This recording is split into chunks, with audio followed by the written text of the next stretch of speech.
अच्छा, अभी तक हम लोगों ने जो वेब डेवलपमेंट या जो पोर्शन सीखा है H T M L C S S का, पहले बिल्कुल जब 1990s या 1980s में वेब का दौर शुरू हुआ था ना, अब अगर हम थोड़ी सी हिस्ट्री को समझना शुरू करें कि वेबसाइट बनना शुरू कैसे हुई, तो बहुत पुरानी हिस्ट्री से अगर हम लोग शुरू करें तो उस वक्त होता था कि भाई अगर मैंने किसी एक जगह से दूसरी जगह पैगाम पहुंचाना है, तो एक पैगाम रसां या कोई इस तरह का बंदा होता था जो आपका एक जगह से दूसरी जगह पैगाम लेके जाता था।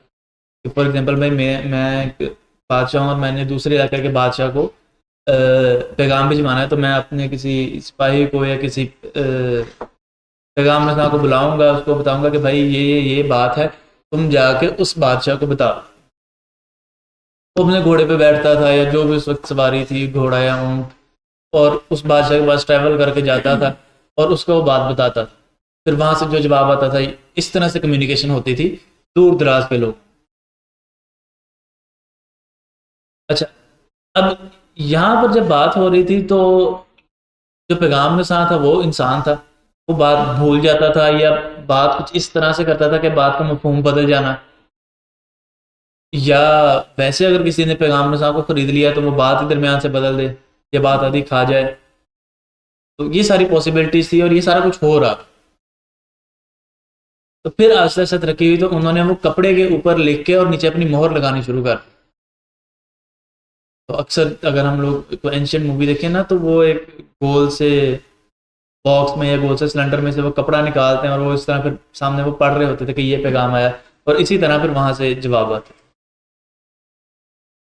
अच्छा, ये काफ़ी प्रीमियम था कि भाई सिर्फ बादशाह टाइप जो बंदे थे या वजीर थे अच्छे अच्छे, वही ये चीज़ को यूज़ कर रहे थे। आम लोगों तक ये चीज़ नहीं आई थी। आम लोगों तक लाने के लिए आहिस्ता आहिस्ता तरक्की होती गई, तो फिर पेपर पेंसिल बना और ख़त लिखने का, मतलब ख़त यहाँ से शुरू हुए थे। ख़त लिखने शुरू हुए, फिर डाकिया। अब डाकिया का काम क्या था, उन्होंने इलाके बांट दिए कि भाई मैं इस इलाके की पोस्टें लूँगा। फॉर एग्जांपल कि फैसलाबाद के जालवाला पुल, लाल मिल चौक और इसके गिरदनवा में जो दो तीन एरिया आते हैं, मैं उसके लूँगा ख़त, और इस इलाके में जाऊँगा और उनको जो जो भी ख़त होंगे वो डिलीवर करके आ जाऊँगा।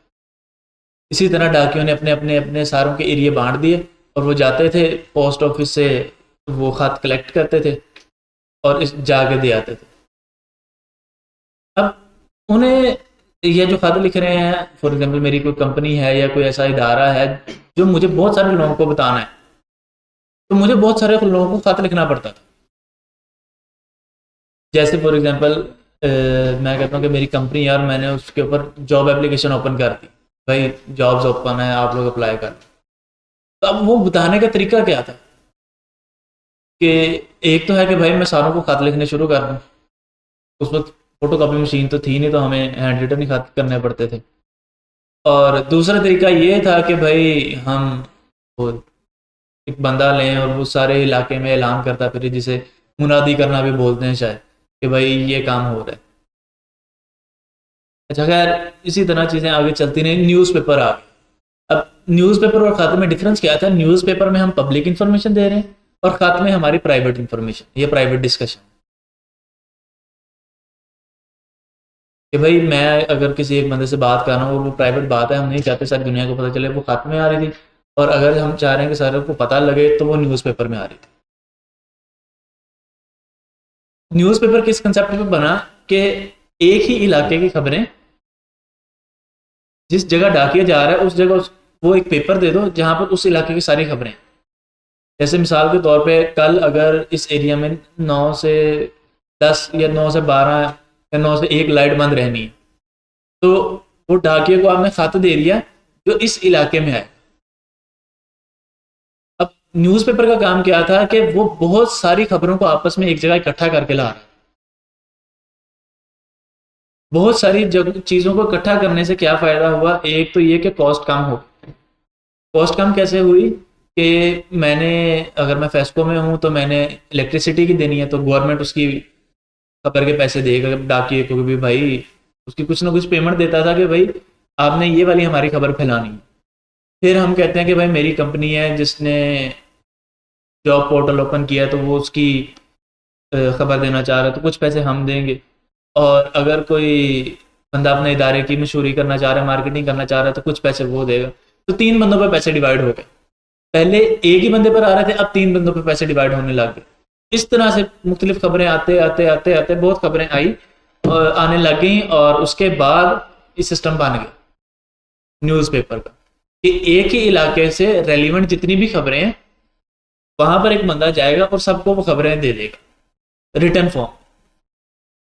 अच्छा, अब न्यूज़पेपर जब बने, इंफॉर्मेशन सेंड होने लगी एक जगह से दूसरी जगह, और बड़ा अच्छा था।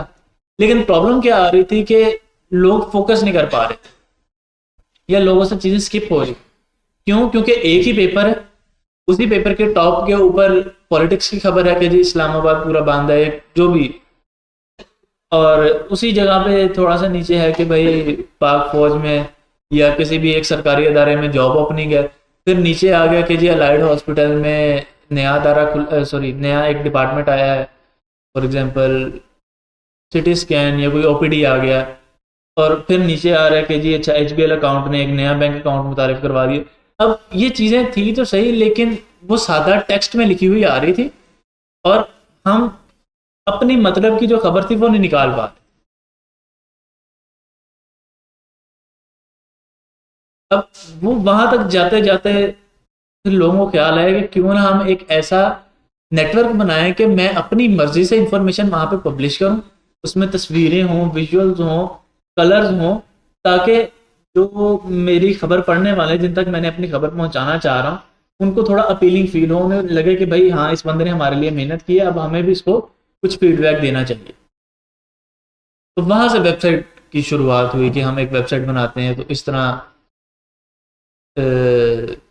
सबको हम लोग इंफॉर्मेशन, ये ज़्यादा से ज़्यादा को इंफॉर्मेशन कम से कम पैसे में दे सकते। अच्छा, H T M L C S S से 1980s में शुरुआत, सबसे पहले एच टी एम एल थी, फिर सी एस एस आई थोड़ी बहुत। तो वहाँ से फिर हमारी वेबसाइट की शुरुआत हुई, 1980s की बात है। जब वेबसाइट बनना शुरू हुई तो वो शुरू हुई जैसे अभी हम लोगों ने डिस्कस किया 1980s में, H T M L and C S S.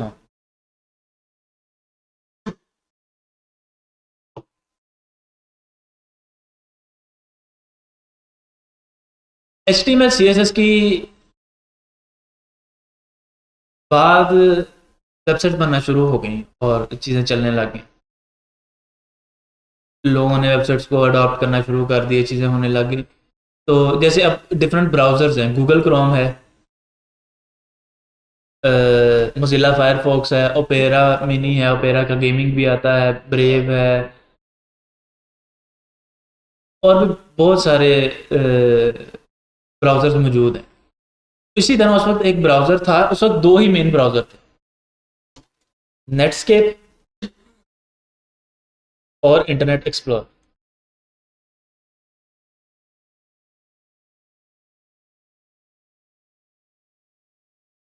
अच्छा, अगर किसी ने विंडोज 7 यूज़ की है तो बाय डिफ़ॉल्ट जो ब्राउज़र इंस्टॉल होता था इंटरनेट एक्सप्लोरर था।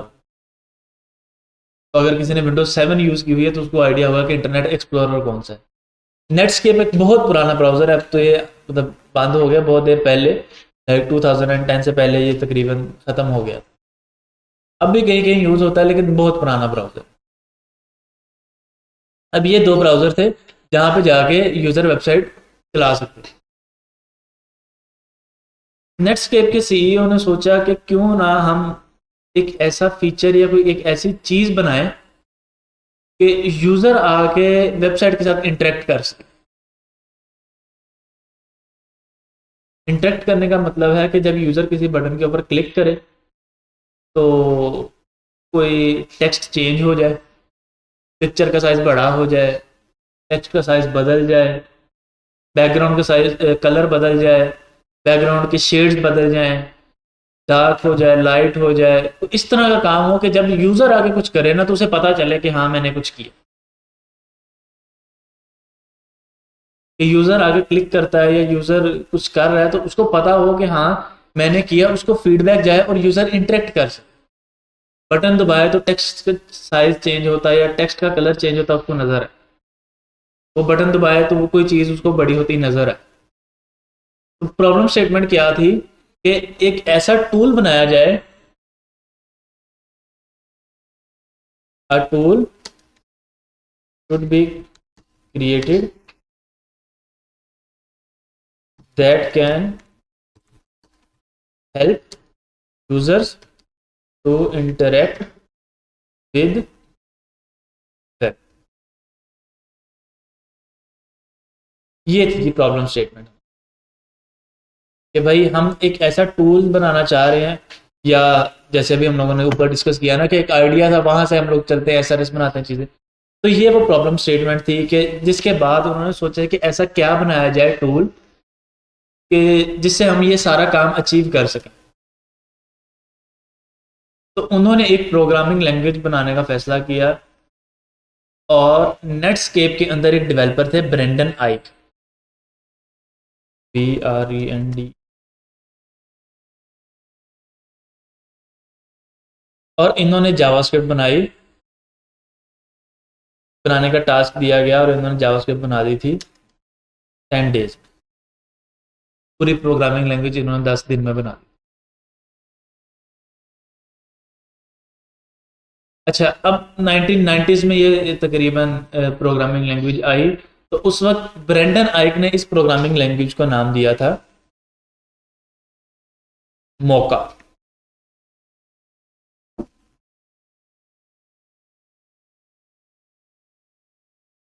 10 दिनों में मोका लैंग्वेज।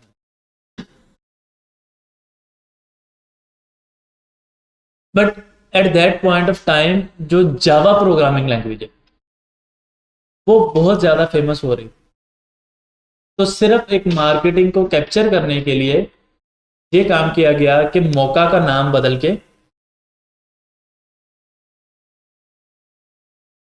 जावास्क्रिप्ट कर दिया।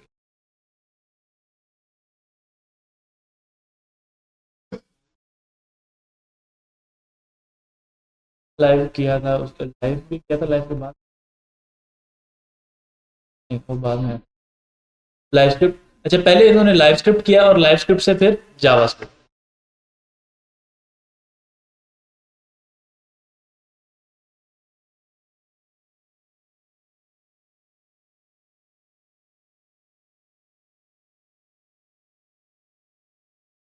अब जब ये प्रोग्रामिंग लैंग्वेज बन गई, अब प्रोग्रामिंग लैंग्वेज काम कैसे करती है, अब हम ये थोड़ा सा समझते हैं ताकि फिर हम इसका अगला स्टेप समझ सकें कि ये चीज़ें मसले बनेगा। प्रोग्रामिंग लैंग्वेज है दो तरह की।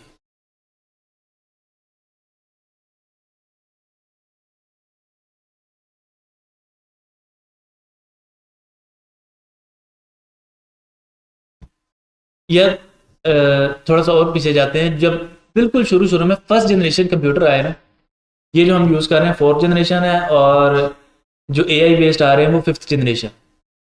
जो फर्स्ट जनरेशन कंप्यूटर्स आए ना, उसमें कीबोर्ड चीज़ें इस तरह की कुछ नहीं थी, उसमें बड़े बड़े स्विच बोर्ड थे, उसके अंदर हम प्लग करते थे तार, जैसे अब हम लोग किसी चार्जर में वो लगाते हैं, उसके अंदर हम प्लग इन करते थे और प्लग आउट करते थे। जिस स्विच में प्लग इन है वहां से करंट पास हो रहा है, इसका मतलब है कि वो बटन दबा हुआ।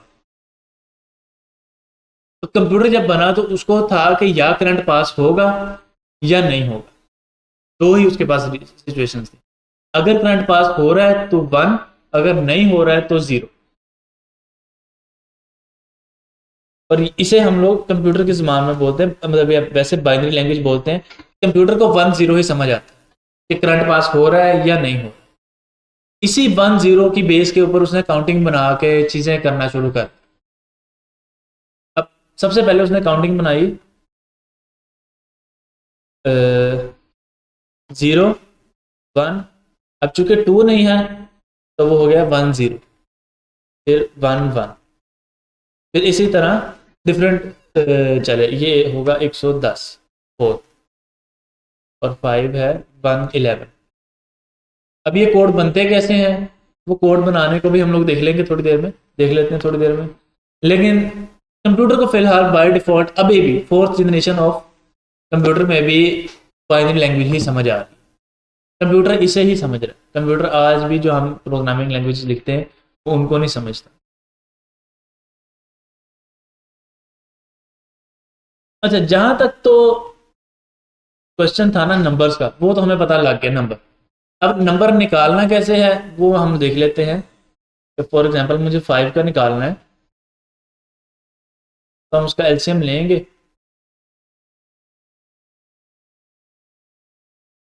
और 2 के साथ उसका एलसीएम लेना शुरू।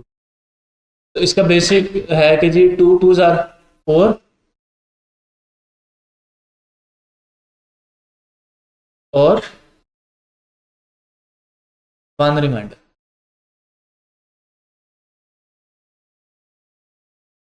और 2 1 जार 2 0 reminder, and we will go from this. ये इस डायरेक्शन को हम फॉलो करेंगे और हमें बाइनरी कोड निकालने आगे। अब कितना भी बड़ा नंबर आ जाए हम उसका बाइनरी कोड निकाल सकते हैं। बेसिक फॉर्मूला यही है। अब बाइनरी कोड हमें पता लग गया। तो कंप्यूटर जब पहली बार बना था वो बना भी कैलकुलेशंस के लिए ही था। अब कैलकुलेशंस में आहिस्ता आहिस्ता मैथमेटिक्स में भी कहते हैं कि तरक्की हो रही थी। अलजबरा आ गया, अल्फ़ाबेट्स आने शुरू हो गए। अब अल्फ़ाबेट्स का कोड निकाला नहीं जा सकता था। अल्फ़ाबेट्स के कोड्स हमें याद ही करने पड़ते, या जो प्लस माइनस डिवाइड परसेंटेज निकालनी है या मल्टीप्लाई है। अब ये कोड किसी तरह निकाले नहीं जा सकते। ये जो उन्होंने डिफाइन कर दिए हैं वो हमें याद करने पड़ते। अब जैसे जैसे प्रोग्रामिंग लैंग्वेज बढ़ती गई या काम कंप्यूटर के हम लोग बढ़ाना शुरू किए कि भाई पहले काम सिर्फ था कि प्लस माइनस करे, फिर मल्टीप्लाई आ गया, डिवीजन आ गया, फिर साइन कॉस टेन, फिर साइन इनवर्स ये वो भी करे, फिर हाइपर टेन जो tan H cos H sine H होता है वो भी करे, इनवर्स ले, लॉग भी ले, फिर एंगल्स के साथ भी ये प्ले करे, फिर फॉर्मूले हम लोगों ने देने शुरू कर दिए 2 पाई आर का। ये सारी चीज़ें अब जितना हम लोग उसको कम्प्लेक्स करते गए कैलकुलेशंस को, वो उतनी ही ज़्यादा हमें याद करना मसला बन गया।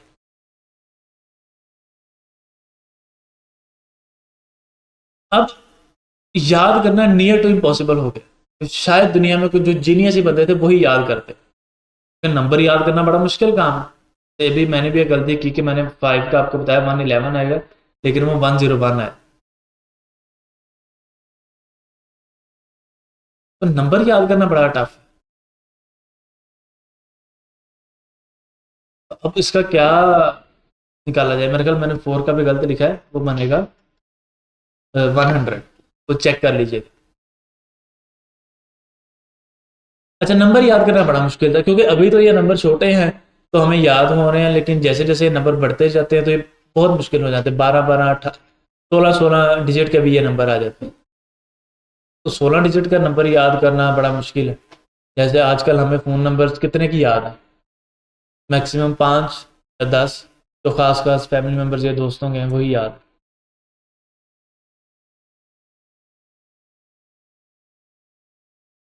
और इस तरह नंबर याद करना बड़ा मुश्किल है। फिर कंप्यूटर साइंटिस्ट ने सोचा कि क्यों ना हम एक ऐसी प्रोग्रामिंग लैंग्वेज बनाएं जिसमें हम इंग्लिश लाइक करेक्टर्स यूज़ कर सकें। इंग्लिश लाइक ही क्यों? क्योंकि जिन्होंने सोचा था, जो साइंटिस्ट थे, वो ज़्यादा इंग्लिश समझते थे, तो इसलिए उन्होंने स्टार्ट इंग्लिश से किया। तो उन्होंने कहा कि जी हम ना क्यों ना एक ऐसा काम करें कि इंग्लिश लाइक करेक्टर इस्तेमाल करने शुरू कर दें ताकि लोगों को याद करना आसान हो जाए। तो उन्होंने वो बनाए और बना के 3 से 4 की करेक्टर बनाने शुरू कर दिए। जैसे मल्टीप्लाई के लिए मल, सब्ट्रैक्शन, एडिशन और डिवीजन। तो इस तरह से उसने 3 3 4 4 कैरेक्टर्स के वो बनाने शुरू कर दिए। किसी प्रोग्रामिंग लैंग्वेज ने मल्टीप्लाई को प्रोडक्ट कर दिया तो वो PROD हो गया। तो इस तरह से 3 4 मैक्सिमम का बनाने शुरू कर दिया। अब ये जो है इंग्लिश लाइक करेक्टर, ये ह्यूमन के लिए आसान है, या ह्यूमन समझ सकता है। और बाइनरी कोड है वो है जो मशीन समझ सकती है।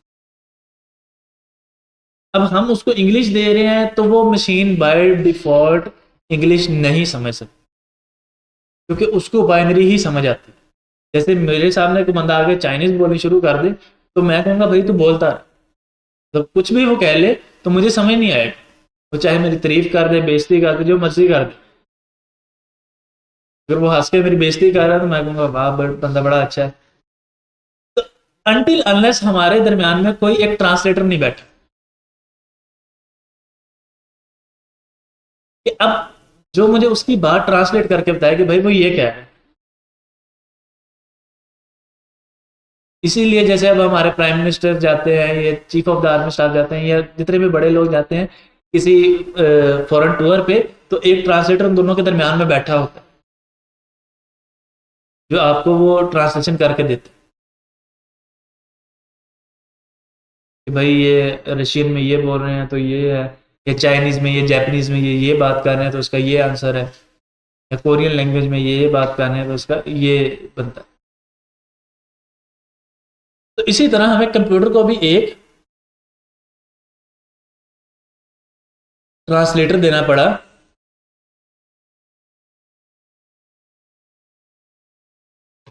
जो इंग्लिश लाइक करेक्टर ह्यूमन से ले रहा था, उसको ट्रांसलेट करता था बाइनरी में और वो सिस्टम को देता था, और सिस्टम से दोबारा जो भी रिस्पॉन्स आता था आफ्टर कैलकुलेशन, मल्टीप्लाई किया ना 2 × 3 तो आया 6, उस 6 को दोबारा इस ट्रांसलेटर को दिया जाता था, और वो चेक करता था कि कहीं इसका इंग्लिश लाइक करेक्टर तो नहीं बनना, या वो बाइनरी को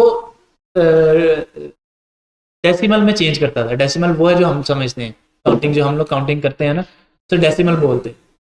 तो वो उसको चेंज करता था डेसिमल में और फिर हमें डिस्प्ले करता।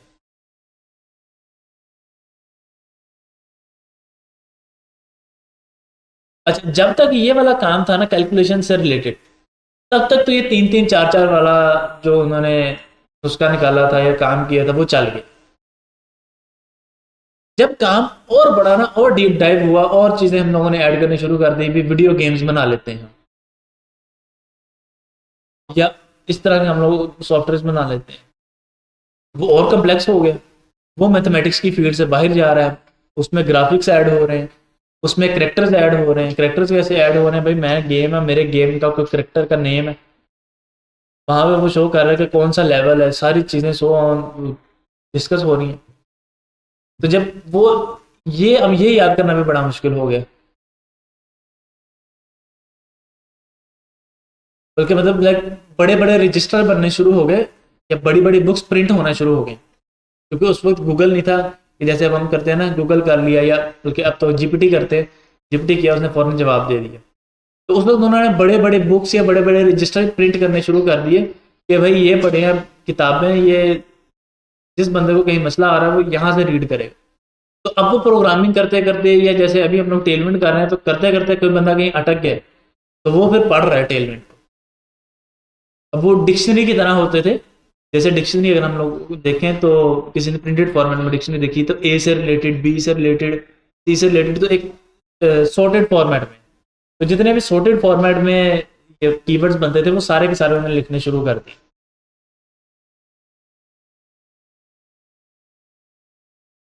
अच्छा, लिखने शुरू कर दिए तो इसको नाम दिया गया असेंबली लैंग्वेज का। ये जो 3 और 4 करेक्टर है ना, इसको हम लोग नाम देते हैं असेंबली लैंग्वेज।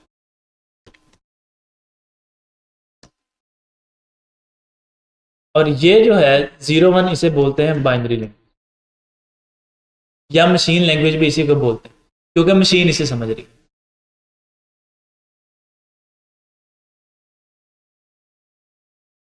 अच्छा, फिर और इंसान ने चीज़ें ऐड करनी शुरू कर दी, वीडियो गेम्स, चीज़ें, वीडियोस, पिक्चर्स। तो अब हमें लगा कि नहीं, सिर्फ इससे जरूर, इससे हमारा काम पूरा नहीं हो रहा, हमें इससे भी आगे जाना, हमें और इंग्लिश लाइक ऐड करनी है, चीज़ें और आसान बनाना है, ताकि कंप्यूटर आम बंदे तक आए। क्योंकि यहाँ पर भी कंप्यूटर सिर्फ और सिर्फ खास साइंटिस्ट चला सकते थे, जो इनको याद करते थे, जो कंप्यूटर को पढ़ता था, जिसको ये कमांड सारी याद थी, वही बंदा चलाता, जो कंप्यूटर साइंटिस्ट बनता था।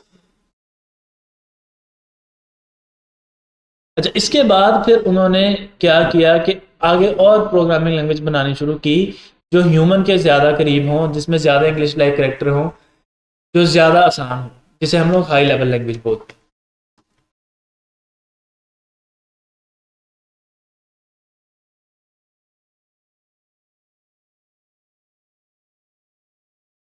अच्छा, हाई लेवल लैंग्वेज का मतलब है कि भाई जो ह्यूमन के ज़्यादा करीब है और मशीन से थोड़ा दूर है। मशीन को समझने के लिए ट्रांसलेटर चाहिए। अच्छा, अब हाई लेवल के कुछ एग्जांपल्स भी देख लेते हैं कि क्या क्या है। पाइथन है, जावास्क्रिप्ट है, लेकिन एक सी सी प्लस प्लस है।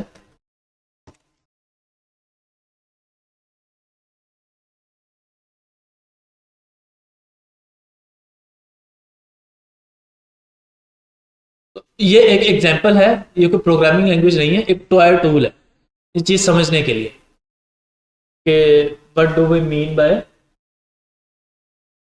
हाई लेवल लैंग्वेज, कि ह्यूमन के ज़्यादा करीब क्या है।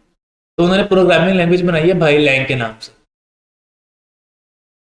अब इसका प्रोग्राम स्टार्ट कैसे होता है, हाय भाई। और अगर आपने कोई चीज़ स्क्रीन पे प्रिंट करवानी है तो उसका है बॉल भाई।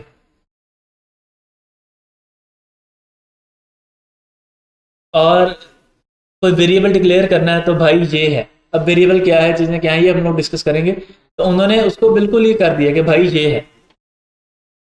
अच्छा, अब आगे उन्होंने लूप लगाई है कि भाई हम लोग जब पढ़ेंगे तो हमें आइडिया होगा। तो उन्होंने एक लैंग्वेज बना दी कि जब तक भाई b <5 है तब तक ये प्रिंट करते हैं, बोल भाई। अगर b बराबर a के हो जाए, अगर भाई b is equal to a है तो बोलो b is equal to a, नहीं तो भाई b इज इक्वल टू 0, बोल भाई। जब प्रोग्राम खत्म करना है तो बाय भाई। तो इस तरह की प्रोग्रामिंग लैंग्वेज जो ह्यूमन के ज़्यादा करीब। तो ये तो एक फन वे में उन्होंने बनाई हुई है। इसमें बहुत सारे ऑप्शन हमें चीज़ें मिल जाती हैं, अगर हम लोग चाहें तो इसको समझ सकते हैं। यहाँ पे उसको डॉक्यूमेंटेशन दी हुई है कि स्टार्ट वाला कहाँ पे करना है। जैसे उन्होंने यहाँ पे बताया कि भाई जो कोड यहाँ पे लिखा गया है वही चलेगा, बाकी वाला इग्नोर हो जाएगा। एंड सॉन्ग हाय भाई और बाय भाई के दरमियान। अब हाई लेवल प्रोग्रामिंग लैंग्वेज यही है कि जो ह्यूमन के ज़्यादा करीब, जिसके अंदर इंग्लिश लाइक करेक्टर्स मौजूद, ज़्यादा से ज़्यादा जिसके अंदर ज़्यादा इंग्लिश लाइक करेक्टर। अब इंग्लिश लाइक करेक्टर को भी दोबारा से बाइनरी लैंग्वेज में लेके जाना, क्योंकि कंप्यूटर अभी भी बाइनरी लैंग्वेज समझ रहा है, तो फिर एक ट्रांसलेटर की ज़रूरत है। अच्छा, अब एक तो था कि हम लोग एक ट्रांसलेटर बनाए,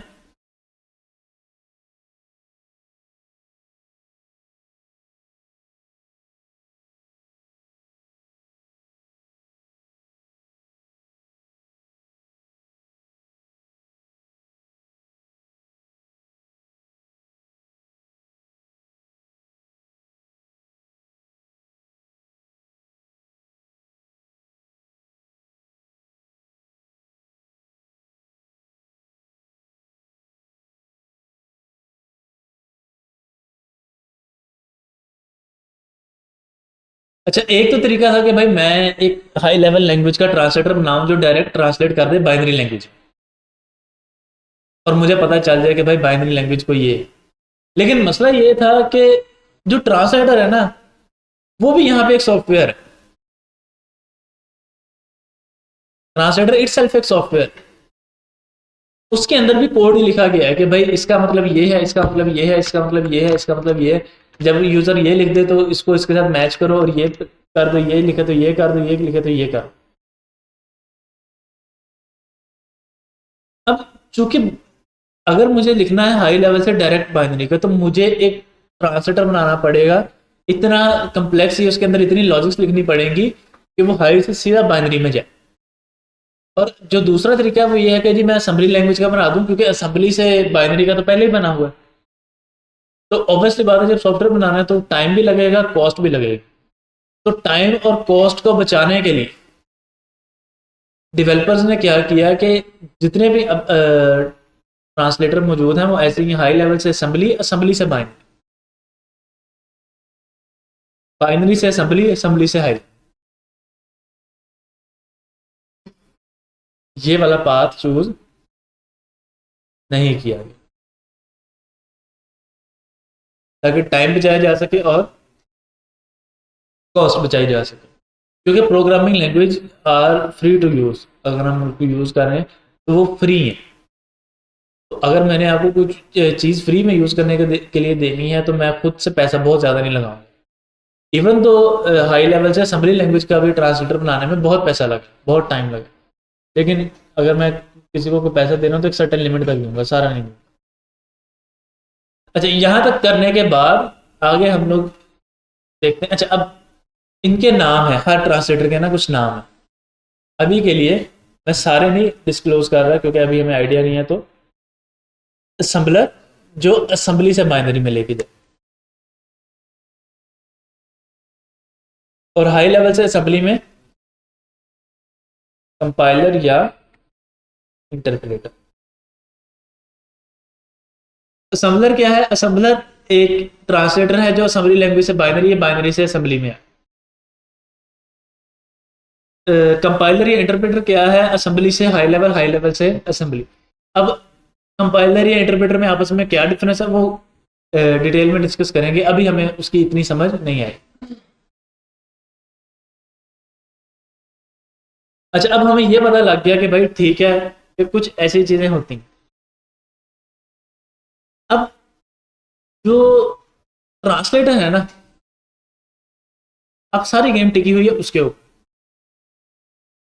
कैसे? फॉर एग्जांपल कि भाई मेरे साथ एक बंदा बैठा है चाइनीज, और यहाँ पे हम ट्रांसलेटर खड़ा कर देते हैं। मैं बंदे को कहता हूँ कि भाई कहो गुड मॉर्निंग, ट्रांसलेटर चाइनीज में उसको कहता है गुड नाइट। हो सकता है या कुछ इस तरह का कर दे। अब मुझे नहीं पता, मैं उसको देखूंगा कि भाई अच्छा इसने किया तो ये सही कर रहा होगा। तो हुआ ये कि ट्रांसलेटर के ऊपर जब सारी गेम टिकी हुई थी ना, तो नेटस्केप ने अपना कंपाइलर बनाया, इंटरनेट एक्सप्लोरर ने अपना कंपाइलर बनाया। जब इन दोनों ने अपना अपना कंपाइलर बनाया तो जावास्क्रिप्ट नेटस्केप में और तरह बिहेव कर रही थी, इंटरनेट एक्सप्लोरर में और तरह बिहेव कर रही थी। इन राउंड अबाउट 1995 की बात है, जब और तरह ये दो डिफरेंट तरीकों से बिहेव हो रहा था। तो अब मसला ये था कि भाई मैं वेबसाइट बना रहा हूँ तो वो दोनों अलग अलग जगह चल रही हैं। कई चीज़ें ऐसी थी जो नेटस्केप में मैंने वेबसाइट बनाई, नेटस्केप में सही चल रही है, इंटरनेट एक्सप्लोरर में गया, रिस्पॉन्सिवनेस ही खराब हो गई, ये चीज़ें ही खराब हो गई, वेबसाइट का कलर ही बदल गया। बटन के क्लिक के ऊपर फंक्शनैलिटी लगाई थी वो होवर के ऊपर चल रही है। तो अब ये 1995 की बात है और यहाँ पर आके एक ब्राउज़र वार शुरू हो।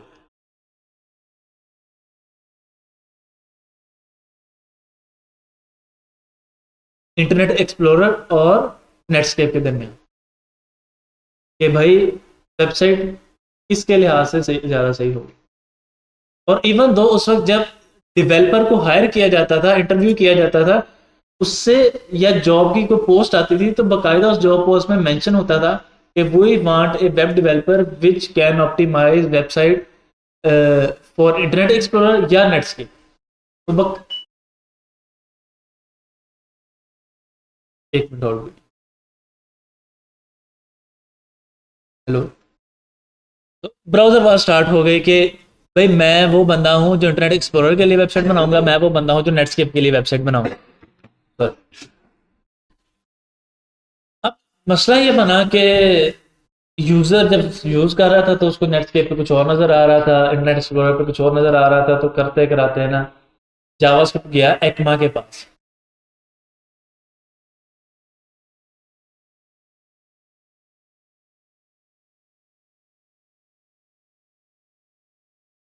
European computer manufacturing association, European computer manufacturing association के पास गया और उसने कहा कि तुम इसके स्टैंडर्ड्स डिफाइन कर। इसका काम यही है कि स्टैंडर्ड्स डिफाइन करता है, और उसने कहा कि जावास्क्रिप्ट के भी स्टैंडर्ड डिफाइन कर दो, चाहे 100 ब्राउजर आ जाए स्टैंडर्ड सेम रहना चाहिए। जैसे ही वेबसाइट एक जगह शो हो रही है वैसे ही होनी चाहिए। तो एक्मास्क्रिप्ट का काम था जावास्क्रिप्ट के स्टैंडर्ड्स को डिफाइन करना। कि जावास्क्रिप्ट में अगर फॉर एग्जांपल एक कीवर्ड है दिस, तो दिस का मतलब ये है, तो सारे ब्राउजर में दिस का मतलब यही है। कीवर्ड है फॉर, कीवर्ड है वाइल। अगर फॉर या वाइल का मतलब ये है तो फिर सारे ब्राउजर में यही है। उसने वो स्टैंडर्ड डिफाइन की। जब उसने स्टैंडर्ड डिफाइन करने शुरू किए तो डिफरेंट चीज़ें उसने, इसको भी आगे हम लोगों ने नाम देना शुरू कर दिया जावास्क्रिप्ट से ECMAScript। इसीलिए जावास्क्रिप्ट के कुछ वेरिएंट्स का आपके नाम मिलेंगे ES6, ES7, ES2022। ये हम लोग अभी देखेंगे।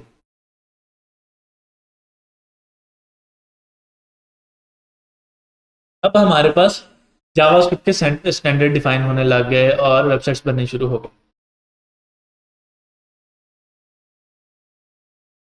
सो डिफरेंट डिफरेंट क्या उसे बोलते हैं, डिफरेंट डिफरेंट ब्राउजर ने अपने अपने कंपाइलर लिखे और यूज करने शुरू कर दिए। 2008 में गूगल ने जो कंपाइलर बनाया उसको नाम दिया V8 इंजन। क्रोम के लिए जो बनाया, क्रोम के लिए जो JS कंपाइलर बनाया गूगल ने, उसको नाम दिया V8 इंजन। अच्छा, अभी तक जितने भी ब्राउजर के कंपाइलर थे ना वो इंस्टॉल होते थे ब्राउजर के साथ, या सॉरी जावास्क्रिप्ट के कंपाइलर थे या ट्रांसलेटर थे, वो इंस्टॉल होते थे ब्राउजर के साथ। कि अगर हम ब्राउजर में जावास्क्रिप्ट लिखेंगे ना तभी वो चलेगी, ब्राउजर के बाहर जावास्क्रिप्ट लिखेंगे तो वो नहीं चलेगी।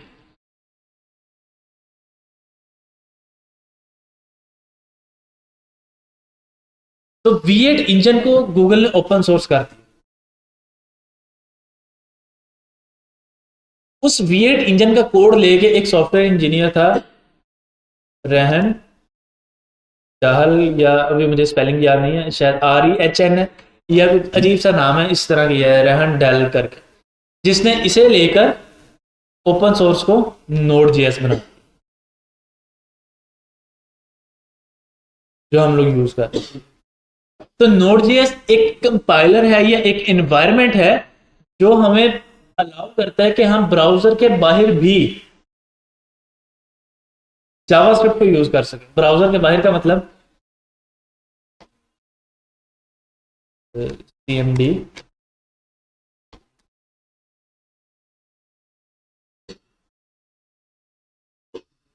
और नोड। अब मैं यहाँ पे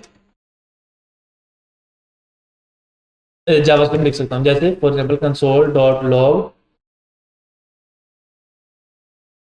my name is, उसने वो प्रिंट कर दिया नीचे स्क्रीन। तो अब मैं कमांड प्रॉम्प्ट में अपने सिस्टम के अंदर चला, कहां पर चला रहा हूं, इस लोकेशन। अब मैं कहीं पर भी वो चला सकता हूं। तो Node.js ने हमें यहां तक वो सोल्यूशन प्रोवाइड कर, यहां तक का मसला, यहां तक क्लियर है। 5 मिनट का ब्रेक लें और यहां तक इसको सारा एक दफा रिवाइज कर।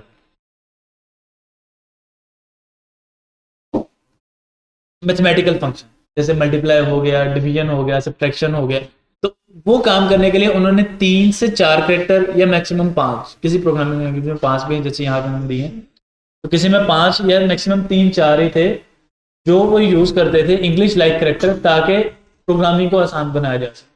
तो ये एक उसकी एग्जाम्पल भी यहाँ पे आ गई हमारे पास। ये मूव है, पुश है, सब्ट्रैक्ट है, देन मूव। इस मूव का मतलब क्या है मुझे आइडिया नहीं है क्योंकि मैंने कभी पढ़ी नहीं है, काम किया नहीं है असेंबली लैंग्वेज में।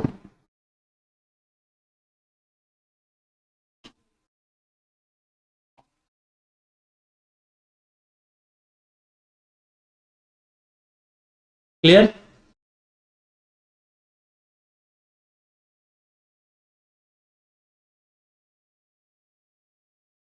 ओके। अब चूंकि जो जावास्क्रिप्ट प्रोग्रामिंग लैंग्वेज है ना वो बनी थी 10 दिन में, तो अब उसके अंदर मसले भी बहुत।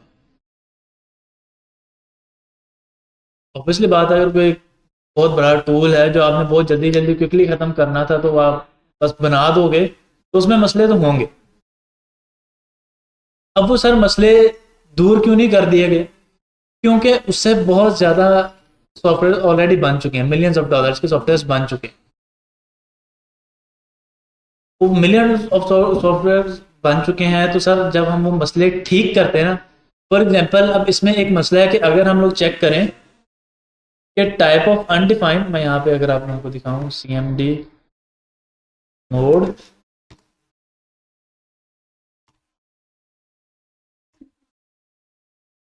डॉट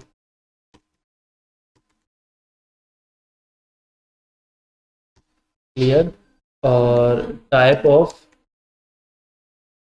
अनडिफाइंड अनडिफाइंड, लेकिन टाइप ऑफ नल ऑब्जेक्ट है।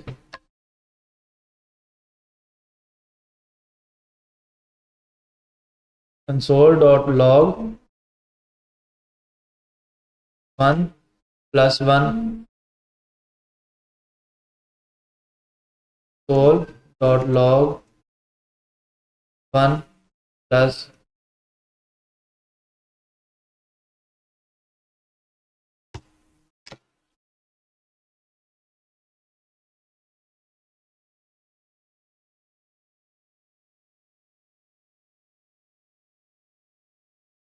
बल्कि एक और भी वो उसने स्ट्रिंग में चेंज कर दिया।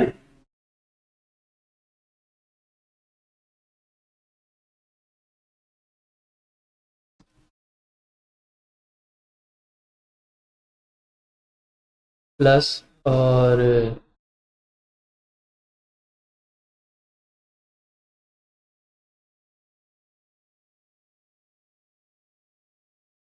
समझ नहीं। तो इस तरह इसमें बहुत सारे मसले हैं, छोटे छोटे छोटे छोटे ना, बहुत सारे मसले हैं। अब अगर इन्हीं मसलों का ख्याल रखते हुए, अब इन्हीं मसलों का ख्याल रखते हुए उन्होंने वो सॉफ्टवेयर बना दिए थे। अब अगर मैं कहूँ कि भाई मेरी प्रोग्रामिंग लैंग्वेज में कोई ये एक मसला था और मैंने इसको सही किया है और अब ये मसला खत्म हो गया, या कोई ये जो टूल था प्रोग्रामिंग लैंग्वेज का एक पार्ट था, वो कुछ ऐसा दिखता था या वो ये काम करेगा, और मैं थोड़ी देर बाद उठकर कहता हूँ कि नहीं वो काम खत्म हो गया, अब वो ऐसा करेगा। तो जिस बंदे ने $1,000,000 लगा के वो सॉफ्टवेयर बनाया था, वो तो सारी फंक्शनैलिटी उसकी बदल गई, सारी फंक्शनैलिटी तबाह हो जाएगी कि भाई मैंने $millions लगा के सॉफ्टवेयर बनाया है और तुम कह रहे हो कि आज फॉर का मतलब ये है कि ये काम बार बार होगा, और कल तुम कह रहे हो फॉर का मतलब है कि ये फॉर चलेगा ही नहीं, या फॉर उल्टा ही काम करना शुरू कर दिया है फॉर ने, कि जब कंडीशन गलत होगी तो चलेगा। तो ये मसले मसाइल थे। तो इन मसले मसाइल को दूर करने के लिए इसके ऊपर एक और कवर बनाया गया, वो बनाया माइक्रोसॉफ्ट 2012,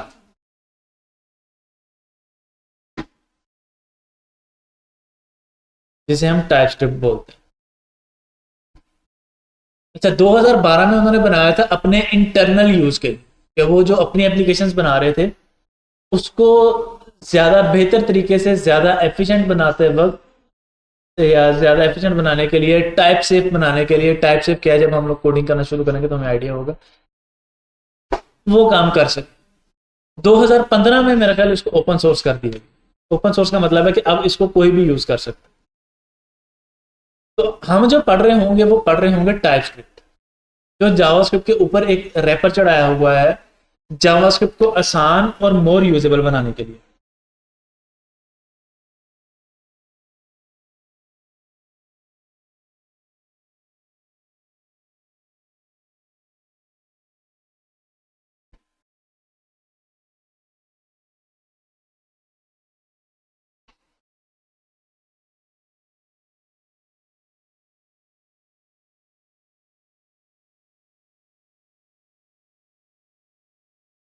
अच्छा, अक्सर स्टूडेंट्स का यहाँ पे क्वेश्चन होता है जिन्होंने पहले प्रोग्रामिंग पढ़ी कि सर हम पहले जावास्क्रिप्ट में पढ़ेंगे फिर डायरेक्ट टाइपस्क्रिप्ट नहीं पढ़ेंगे, वो ज़्यादा बेहतर नहीं रहेगा।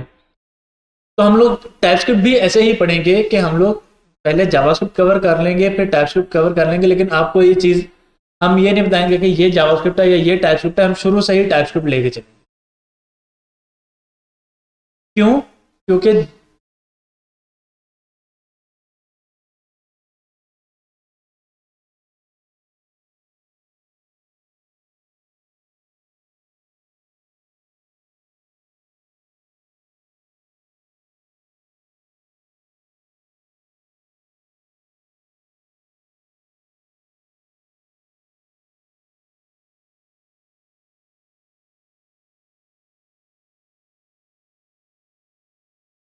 This diagram goes like this कि जो जावास्क्रिप्ट है वो टाइपस्क्रिप्ट का सब पार्ट है। अगर किसी बंदे को टाइपस्क्रिप्ट आती है तो इसका मतलब है कि उसको जावास्क्रिप्ट तो आती ही आती है।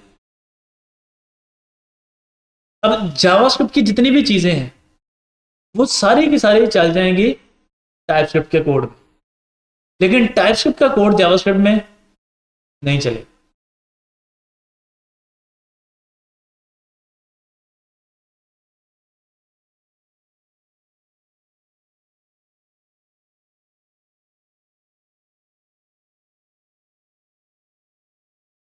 अच्छा, दो टर्म्स और हैं जिसको हम लोग आज डिस्कस करेंगे और फिर इंशाल्लाह नेक्स्ट वीक से अपनी प्रोग्रामिंग स्टार्ट करें।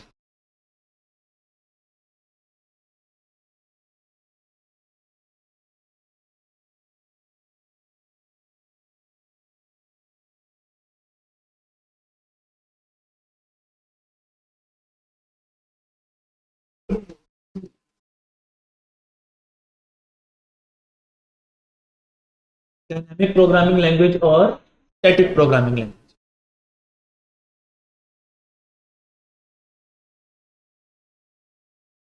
जब भी हम डाटा स्टोर करवाते हैं ना, तो डाटा स्टोर करवाते वक्त बहुत सारी डाटा की डिफरेंट टाइप्स होती हैं। जैसे नंबर है, अगर अल्फ़ाबेट आ गए हैं तो इसका मतलब वो टेक्स्ट डाटा टाइप हो गया, जिसके हम टेक्निकल लैंग्वेज में स्ट्रिंग भी बोलते हैं।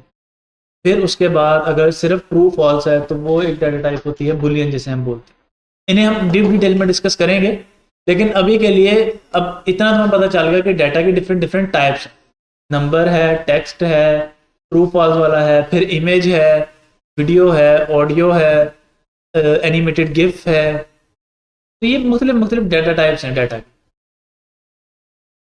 डायनेमिक प्रोग्रामिंग लैंग्वेज कहता है कि भाई अगर आप कहीं डाटा स्टोर करवाना चाह रहे हो तो आप कहीं पर कुछ भी डाटा सेव करवा सकते हो। डाटा स्टोर करवाने के लिए एक टूल यूज होता है, उसको हम बोलते हैं वेरिएबल।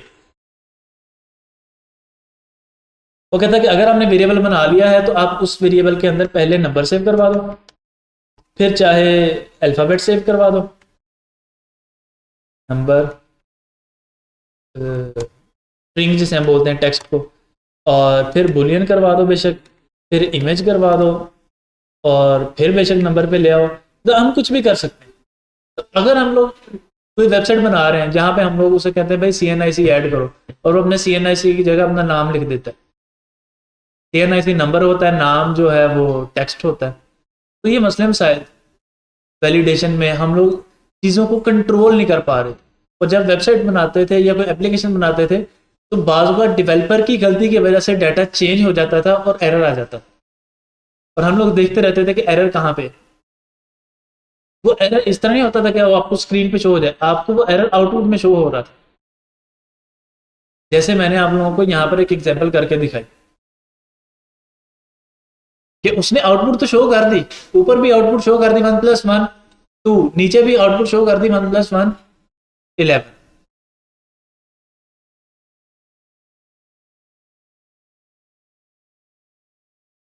अब देखा जाए तो दोनों सही भी हैं और दोनों गलत भी हैं। अब गलत ये 1+1 तो दोनों जगह 2 होता है, लेकिन नीचे अब चूंकि स्ट्रिंग आ गया है तो स्ट्रिंग की कंकेटिनेशन होगी।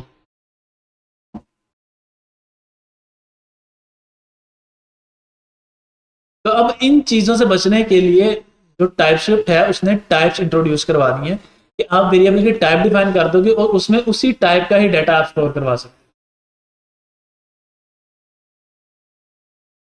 तो इसका मतलब है कि सबसे पहली जो टाइप स्क्रिप्ट की हमें क्वालिटी पता लगी वो ये है कि ये एक type safe programming language. Type safe programming language का मतलब क्या है कि मैंने वेरिएबल डिफाइन किया और उसके साथ मैंने बता दिया कि भाई ये नंबर, तो फिर वो नंबर ही है, फिर मैं उसके अंदर स्ट्रिंग सेव नहीं करवा सकता, या फिर मैं उसके अंदर कोई इमेज सेव नहीं करवा सकता, मैं उसके अंदर नंबर ही सेव करवा सकता, या सेट ऑफ नंबर सेव नहीं करवा सकता, एक ही नंबर करवा सकता हूँ। और अगर मैंने वहां पे डिफाइन कर दिया कि ये सेट ऑफ या लिस्ट ऑफ डिफरेंट नंबर्स है तो फिर मैं मुझे मल्टीपल नंबर ऐड करवाने पड़े।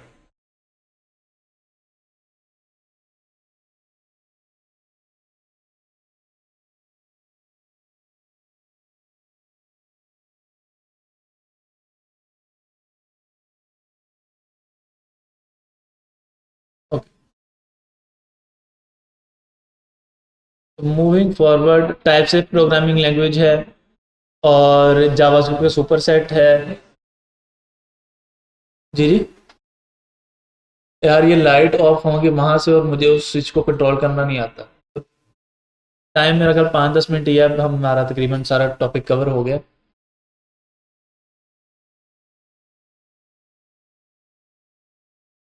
उसके बाद आगे जाके हम एक टॉपिक पढ़ेंगे ऑब्जेक्ट ओरिएंटेड प्रोग्रामिंग।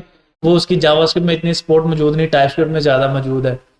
और इसी तरह डिफरेंट डिफरेंट चीज़ें हैं जो हमारे पास टाइपस्क्रिप्ट में हैं लेकिन जावास्क्रिप्ट में मौजूद नहीं है।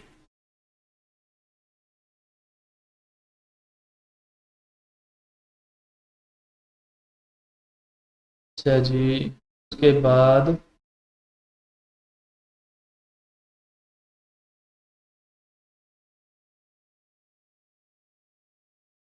टाइपस्क्रिप्ट डायनेमिक स्टैटिक, बिल्कुल ठीक है। अब टाइपस्क्रिप्ट बनाई किसने थी? माइक्रोसॉफ्ट ने। बनाई क्यों थी? अपने इंटरनल यूज़ के लिए। टाइपस्क्रिप्ट बनाई थी माइक्रोसॉफ्ट ने 2012 में अपने इंटरनल यूज़ के लिए।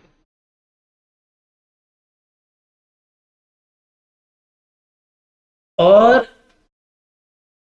उस टाइम पर 2012 में चूंकि माइक्रोसॉफ्ट ने अपने लिए बनाई थी, बाकी लोगों के लिए नहीं बनाई थी, तो बाकी लोग जावास्क्रिप्ट ही यूज कर रहे थे। जब बाकी लोग जावास्क्रिप्ट ही यूज कर रहे थे, ये बाकी लोगों ने जावास्क्रिप्ट ही यूज की, तो उस वक्त जितने भी कंपाइलर थे वो जावास्क्रिप्ट के लिए मौजूद थे। तो जो माइक्रोसॉफ्ट था उसने अपने लिए टाइपस्क्रिप्ट का कंपाइलर खुद से बनाया था, जिसको बाद में उन्होंने ओपन सोर्स किया है ताकि सारे लोग इसको यूज कर सकें। तो आज भी जितने ब्राउजर्स हैं या जितनी भी जगह है वहां पे एग्जीक्यूट जावास्क्रिप्ट ही होती है। जो टाइपस्क्रिप्ट है वो डेवलपर की आसानी के लिए बनाई कि डेवलपर क्विकली और टाइप सेफ एप्लीकेशन बना सके। तो हम जब कोड करेंगे तो कोड करने के बाद हम लोग उसको ट्रांसलेट करेंगे जावास्क्रिप्ट में और फिर उसको एग्जीक्यूट करेंगे।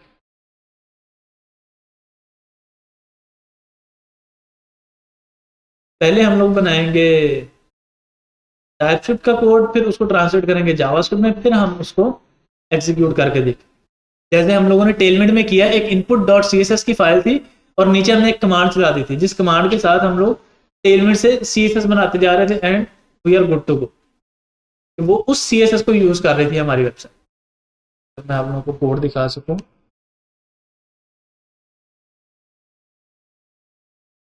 नोड मॉड्यूल्स,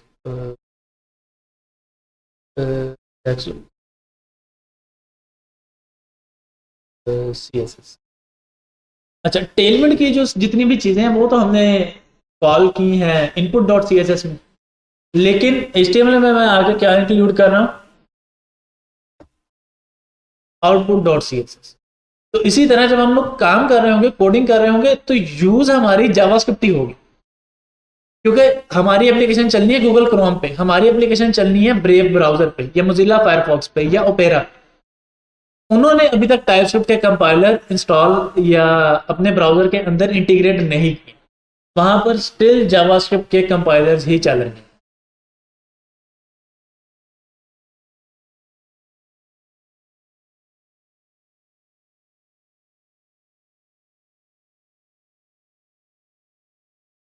यहां तक एक क्वेश्चन, ये हमारी थी प्रोग्रामिंग लैंग्वेज की हिस्ट्री जो हम लोग पढ़ने जा रहे हैं। तो नेक्स्ट वीक से इंशाल्लाह हम लोग टाइपस्क्रिप्ट का कोड करना स्टार्ट करें इंशाल्लाह। जी जी। कंप्यूटर कब चलेंगे? कंप्यूटर चलेंगे थोड़ी सी जावास्क्रिप्ट में हम पढ़ लें,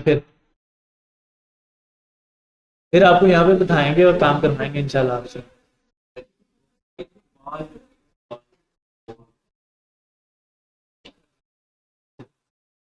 तो मतलब प्रोग्रामिंग लैंग्वेज, अच्छा एक क्वेश्चन है, बड़ा इंटरेस्टिंग क्वेश्चन है कि 1960s में प्रोग्रामिंग लैंग्वेज आई थी, कोबोल आई थी, फिर उसके बाद पास्कल भी आई थी। बिल्कुल, बहुत सारी प्रोग्रामिंग लैंग्वेज आई थी, उनके क्या काम थे, उनके डिफरेंट डिफरेंट काम थे। अब प्रोग्रामिंग लैंग्वेज का जो काम है ना, मेरे ख्याल 164 प्रोग्रामिंग लैंग्वेज है इन टोटल। गूगल से आप नंबर चेक भी कर सकते हैं, मुझे एग्जैक्ट याद नहीं, लेकिन अभी तक के लिए जो मुझे याद है वो 164 है।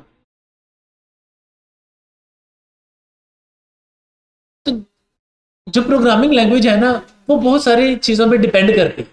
कैसे, हम एक रियल लाइफ से एग्जांपल लेते हैं। अब मेरे पास एक है सेब और एक है सेब का दरख्त। एक सेब है और एक सेब का दरख्त है, मुझे दोनों काटने हैं। मुझे सेब भी काटना है और मुझे दरख्त भी काटना है। तो क्या मैं एक ही कुल्हाड़े से वही सेब, मतलब सेब भी काट सकता हूँ और दरख्त भी? और अगर मैं वो मतलब सेब काटता हूँ फॉर एग्जाम्पल टेबल पर रख के, और मैं ऊपर कुल्हाड़ा चलाता हूँ, वो टेबल भी टूट जाए। तो इसका मतलब है कि सेब के लिए मुझे एक ऐसा टूल चाहिए जो सिर्फ सेब को काटे, मेरी बाकी चीजों को नुकसान ना पहुंचाए। तो दैट इज अ नाइफ या चाकू जिसे हम बोलते हैं। और अगर उसी चाकू से मैं अब दरख्त काटने बैठ लूं, फिर काट लिया मैंने दरख्त। तो अब जो प्रोग्रामिंग लैंग्वेज है ना, वो भी इसी तरह है कि एक ही प्रोग्रामिंग लैंग्वेज हर काम के लिए नहीं बनाई जा सकती कि भाई मैं एक प्रोग्रामिंग लैंग्वेज बना देता हूं जो हर काम करे। हर काम के लिए अलग अलग अलग प्रोग्रामिंग लैंग्वेज बनाई। अब हर काम का क्या मतलब है कि जैसे ही प्रोग्रामिंग हार्डवेयर चेंज होता है, प्रोग्रामिंग लैंग्वेज भी चेंज हो जाती है। हार्डवेयर चेंज का क्या मतलब है कि अब हम लोग जो फोन यूज करते हैं वो दो तरह के हैं मेनली। एक एंड्रॉयड और एक आईफोन या एप्पल। एंड्रॉयड का जो ऑपरेटिंग सिस्टम है या जो एंड्रॉयड की एप्लीकेशन हैं वो बनती हैं जावा या कॉटलिन। लेकिन अगर हम लोग एप्पल की बात करें तो वो बनती है ऑब्जेक्टिव सी या स्विफ्ट प्रोग्रामिंग लैंग्वेज में। है दोनों मोबाइल, अगर हम बात करें तो एट द एंड है दोनों मोबाइल ही, लेकिन वो डिफरेंस की वजह से। तो इसी तरह बहुत सारे पैरामीटर्स डिफाइंड, जैसे अब हम लोग एक बात करते हैं ना कि जब हम कॉल करते हैं तो सिग्नल के थ्रू, सॉरी सैटेलाइट के थ्रू होकर बात जाती है, ये यहाँ से सिग्नल में ट्रांसलेट हो जाती है। तो जो सिग्नल में ट्रांसलेट हो रही है, या सिग्नल जिस प्रोग्रामिंग लैंग्वेज को या जिस चीज को लेके जा रहे हैं एक जगह से दूसरी जगह, वो प्रोग्रामिंग लैंग्वेज या वो कोड को, उस चीज को हम लोग नाम देते हैं इरलैंग। ई आर लैंग, जिसका काम है कि कॉल को डिकोड करना, कोड, कॉल को कोड और डिकोड करना।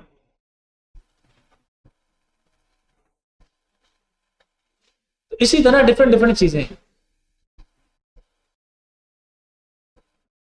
अब हम लोगों ने बहुत सारी चीजों में से डिसाइड किया कि मार्केट में बहुत सारी चीजें चल रही हैं, ये भी चल रहा है वो भी चल रहा है ऐसे वैसे। अब हम उसमें से कोई एक चीज पढ़ रहे हैं, वेब डेवलपमेंट।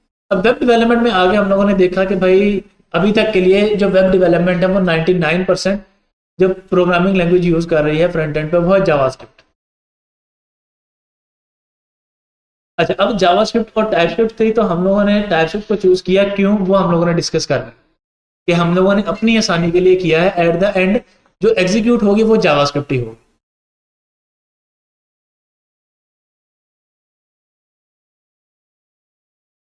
यहाँ तक क्लियर है?